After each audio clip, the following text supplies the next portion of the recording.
NEET परीक्षा धांधली में पूछताछ। बिहार में ईओयू का एक्शन तेज हो गया है। परीक्षार्थियों से पूछताछ का सिलसिला नोटिस मिलने के बाद भी अब चल रहा है। छात्र वहां पहुंचे हैं। ये बड़ी अपडेट हम आपको दे रहे हैं।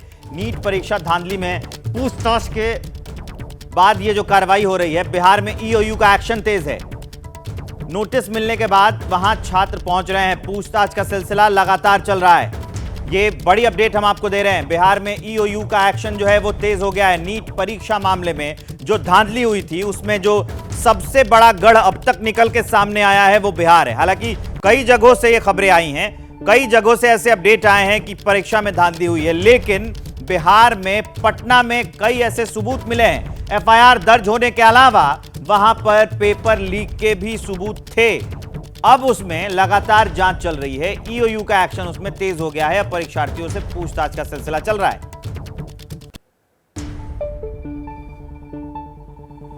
ईओयू द्वारा लगातार नीट से जुड़े जो बच्चे हैं उन्हें पूछताछ के लिए बुलाया जा रहा है। देखिए, एक हमारे साथ गार्जियन है, उनसे बात करेंगे। आप लोगों को भी नोटिस दी गई? आप लोगों को भी नोटिस? हाँ, सूचना मिली है। सूचना मिली है। क्या कहा गया सूचना में? सूचना में यहाँ उपस्थित होने के लिए कहा गया, और क्या कहा जाएगा। आपकी बच्ची एग्जाम दे रही थी? जी हाँ, जी क्या हाँ। नाम है बच्ची का? ईशा भारती। कहाँ पे सेंटर मिला था? सेंटर सगुना मोड़ के पीछे था। देखिए, सगुना मोड़ के पास जो सेंटर है वो था, और अब जब ईओयू की नोटिस पहुंची है तो अपने बच्ची को लेकर यहाँ पहुंचे हैं। बच्ची भी मौजूद है, उससे भी बात करेंगे। फिर आपको क्यों नोटिस दिया गया? I don't know. मेरे तो मार्क्स में मिनिमम कितने मार्क्स आए हैं आपको? अब मतलब 2-3 बार जब शीट खोल रहे हैं नए नए मार्क्स दिखाए गए। क्या आपके अलावा किसी और है? लोगों को भी बुलाया गया? ऐसी कोई जानकारी आपके करीबी लोग कोई? नहीं सर, आपसे क्या पूछताछ हुई? अभी कुछ नहीं, मैं फर्स्ट टाइम आई। परीक्षार्थियों को पूछताछ के लिए बुलाया गया है। ये तार पटना से जुड़े हुए हैं। ज्यादा जानकारी विस्तार से बताने के लिए मेरे सहयोगी प्रकाश कुमार पटना से मेरे साथ जुड़ रहे हैं। सीधा उनके पास लिए चलते। प्रकाश, ये कौन से छात्र हैं जिनसे पूछताछ की जा रही है? देखिए, नीट में जो गड़बड़ी हुई है उसकी जांच पटना में हमारे पीछे जो आप देख रहे हैं आर्थिक अपराध इकाई ईओयू वो कर रही है। दरअसल 3 चरण है जहां पर ये कहा जा सकता है कि अलग अलग तरीके से नीट में धांधली हुई थी, जिसमें से एक का लिंक पटना में है और पटना में पर्चा लीक का मामला है। यानी कि जो क्वेश्चन पेपर था वो एग्ज़ाम से ठीक पहले उसे लीक कर दिया गया था, और एक ख़ास जगह पर लर्न एंड प्ले एक जगह है जहां पर कि बच्चों को एक साथ रखा गया था, और वहां पर प्रश्न पत्र जो आए थे उसे बाद में जला दिया गया था, और उस जले हुए प्रश्न पत्र से मिलान करने की कोशिश की जा रही थी। तो इसी सिलसिले में 13 लोगों को गिरफ्तार किया गया था, जिसमें कुछ स्टूडेंट्स थे, कुछ माफिया के लोग थे। तो अब 11 ऐसे अभ्यर्थियों को उनके अभिभावक के साथ, उनके गार्डियन के साथ उनको बुलाया गया है, जिसमें आज पहली जो लड़की थी, बच्ची थी, वो ईशा भारती थी, जो रहने वाली बख्तियारपुर की है, लेकिन सगुना मोड़ में दानापुर के पास जो है वहाँ उसका सेंटर था। तो ये जांच जो शुरू हुई है वो पर्चा लीक को मामला है। दूसरी जो जांच चल रही है वो ये है कि सेंटर्स बदले गए थे। यानी कि 1000 किलोमीटर दूर जो गुजरात है, गोधरा, वहाँ पर कुछ बच्चों को सेंटर्स पैसे लेकर के वहाँ दिए गए थे। इन बच्चों पर यह भी आरोप है कि इनसे पैसे वसूली किए गए थे 30 लाख से 40 लाख, और उसके एवज में एडवांस में ही चेक जो है वो साइन कराया गया था। तो ये सारे अपराध इकाई को सबूत मिले थे, जिस आधार पर वो नीट से कुछ जानकारियां मांगी थी, और फिर उस जानकारी के आधार पर इन बच्चों को नोटिस दिया गया है कि वो गार्डियन के साथ आए और उनकी पूछताछ होगी। तो इस कड़ी में पहली लड़की जो आई है, बच्ची आई है, वो ईशा भारती है, जिससे अंदर में पूछताछ हो रही है। पूछताछ के बाद जब बाहर निकलेंगी तब पता चलेगा कि आखिर किन मुद्दों पर कौन से ऐसे सवाल थे जिससे उन्हें घेरने की कोशिश की गई और उससे जानकारी प्राप्त करने की कोशिश की गई। ठीक है, इस अहम जानकारी के लिए आपका बहुत बहुत शुक्रिया प्रकाश। लेकिन आप हमारे साथ बने रहिए, आपके पास मैं वापस लौटूंगा। एक बड़ी खबर आ रही है, वो पहले दर्शकों को बताता हूं। आप हमारे साथ रहिएगा प्रकाश। बिहार पेपर लीक पर यह बड़ी अपडेट है। माफिया सिकंदर ने पटना में अपने रिश्तेदार अनुराग यादव और उसकी मां रीना कुमारी को NHAI गेस्ट हाउस में ठहराया था।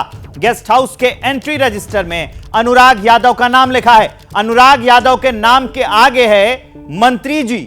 अब सवाल यह है कि आखिर किस मंत्री जी की सिफारिश पर नीट पेपर लीक के गैंग में शामिल अभ्यर्थी को पटना एयरपोर्ट के सामने NHAI के सरकारी गेस्ट हाउस में ठहराया गया था? यह बड़ा सवाल है, और यहीं से कई तार निकलकर सामने आएंगे। बड़े बड़े माफियाओं का नाम सामने आएगा। यह अपडेट मैं आपको दे रहा हूं कि गेस्ट हाउस के एंट्री रजिस्टर में अनुराग यादव का नाम लिखा है। अनुराग यादव के नाम के आगे लिखा है मंत्री जी। तो भाई ये मंत्री जी थे कौन, ये बड़ा सवाल है प्रकाश। बिल्कुल विवेक, ये सवाल उठेगा और जब जांच होगी तो जाहिर है कि लगता है कि अधिकारी जो है NH खान है वो जा रहे हैं इस गाड़ी से, जो EOU के ADG हैं वो इस गाड़ी से निकल रहे हैं। अंदर अधिकारी हैं जो अंदर जाएंगे और पूछताछ में होंगे। बहरहाल ये सिकंदर कौन है, ये किस तरह से माफिया बना? सिकंदर दरअसल बिहार सरकार में कनीय अधिकारी है जो जूनियर इंजीनियर है और उसके खिलाफ भी कार्रवाई शुरू हो गई है, उसे सस्पेंड करने का और तमाम विभागीय जांच करने का, क्योंकि वो जेल में है। तो दूसरी तरफ ये सिकंदर के जो भी लोग थे, करीबी लोग थे, रिश्तेदार थे, उनको ये नीट परीक्षा में इन पर आरोप है कि उन धांधली करा करके परीक्षा लीक के मार्जिन से वो माध्यम से इस तरह का काम कर रहे थे, जिससे कि सिकंदर को तो जरूर पकड़ा गया है लेकिन अब उसके लिंक्स खंगाले जा रहे हैं। और उसी में से एक आया है कि जो गेस्ट हाउस है NHI का यहाँ पर पटना में, वहाँ पर आखिर कैसे वहाँ ठहराया गया था, कौन से मंत्री थे जिनकी चिट्ठी के आधार पर यहाँ पर उन्हें ठहराया गया था, इसकी भी जांच होगी तो परत दर परत खुलेगी। क्या उसका लिंक, उस मंत्री का लिंक सिकंदर से किस रूप में था, मेरे जहन में यहाँ ये आ रहा है ठहरने के लिए दिया गया। अगर किसी नाम के आगे लिखा है मंत्री जी, तो वो ये बहुत हद तक ये हो सकती है बात कि वर्तमान जो चल रही है सरकार उसी में मंत्री जी हो। नहीं तो वैसे तो लिखने के लिए पूर्व मंत्री जी को भी लिख सकते हैं मंत्री जी, लेकिन बहुत हद तक ये बात मतलब मान लेनी चाहिए या फिर मानी जानी चाहिए, इस बात की संभावना बढ़ जाती है कि जो वर्तमान सरकार चल रही है उसी में मंत्री हो। नाम किसी का भी हो सकता है। देखिए, सिर्फ अगर मंत्री जी लिखा होता तो वहाँ तक तो बेनिफिट ऑफ डाउट दिया जा सकता था कि मंत्री जी कोई नाम हो सकता है, कोई मंत्री वाकई में हो सकते हैं। लेकिन जब लेटर नंबर भी साथ में लिखा हुआ हो तो ये तय है कि वो लेटर इशू किया गया था और वो जो लेटर इशू करने की जो प्रक्रिया है उसी के तहत वो जारी की गई थी, तभी जाकर के उनको एकोमोडेशन वहाँ मिला था। तो जो जारी प्रक्रिया है उस प्रक्रिया में मंत्री जी का सिर्फ मंत्री जी लिखना, पद का नाम लिखना, नाम नहीं लिखना, लेकिन जो लेटर है उससे ये क्लियर हो जाएगा कि किस मंत्री के पास से दिया गया था, क्या मंत्री की जानकारी में था, या फिर अगर जानकारी में ये बात नहीं थी तो क्या उनके PS ने अपने मन से चिट्ठी जारी कर दिया था। तो ये तमाम बातें हैं जो जांच में खुल करके सामने आएगी, लेकिन ये तय है कि सिकंदर के लिंक्स काफ़ी अच्छे थे, न सिर्फ नेताओं से बल्कि पदाधिकारियों से भी थे। तो इस लिंक्स की भी जांच होगी। एक तरफ ये लिंक है और दूसरा है कि नीट परीक्षा में उसकी क्या भूमिका थी, क्या जितने लोग इनसे जुड़े हुए थे उनकी भी कोई भूमिका थी।